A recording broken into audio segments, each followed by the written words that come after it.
Interesting facts about famous people.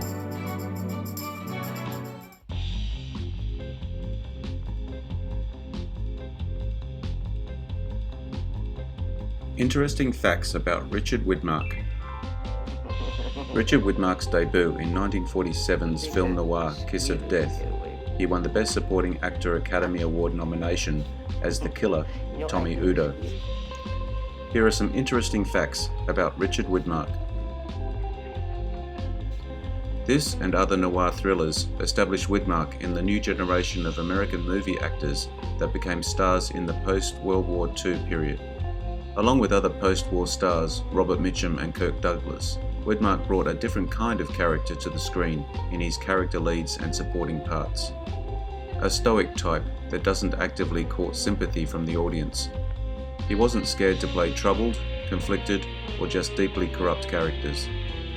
After World War II, he was signed by 20th Century Fox to a 7-year contract. 20th Century Fox insisted that the slight, blonde Widmark, no one's idea of the heavy, be cast as the psychopath in 1947's Kiss of Death. Widmark stole the picture. He won a Golden Globe and an Oscar nod for the part, which led to an early bout with typecasting. He played Psychotics in The Street with No Name, 1948, and Roadhouse, 1948, and held his own against new Fox superstar Gregory Peck in the William A. Wellman western Yellow Sky, 1948, playing the villain. Pressuring the studio to let him play other parts paid off. The sailor in Down to the Sea in Ships, 1949, made headlines. Life magazine's March 28, 1949, featured a 3-page spread of the movie headlined, "Widmark the movie villain goes straight." Having captured the public imagination, his hand and footprints were immortalized in concrete in the Chinese theatre in Hollywood. The director, Elia Kazan, cast Widmark in his thriller Panic in the Streets, 1950, not as the heavy, that role went to Jack Palance, but as the physician who tracks down Palance, who has the plague, in tandem with Detective Paul Douglas. Widmark was establishing himself as a real presence in the film noir genre. He didn't shy away from playing heavies in quality pictures. Director Jules Dassin cast him in one of his greatest roles as the hustler Harry Fabian in Night and the City, 1950. In that same year, he appeared in No Way Out, 1950, as a bigot who investigates a race riot.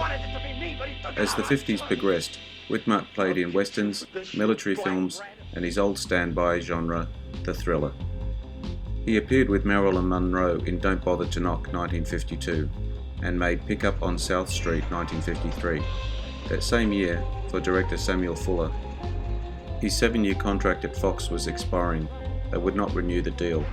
Cast him in the western Broken Lance, 1954, in a supporting role. Billed beneath Spencer Tracy, Robert Wagner, and Gene Peters. The film won an Oscar nomination for Best Screenplay. Widmark left Fox, forming his own company, Heath Productions. He appeared in more westerns, adventures, and social dramas, and pushing himself as an actor by taking the thankless role of the Dauphin in George Bernard Shaw's St. Joan, 1957. In 1960, he appeared in John Wayne's The Alamo, playing Jim Bowie in support of Wayne's Davy Crockett. Widmark, arguably, was the best thing in the movie.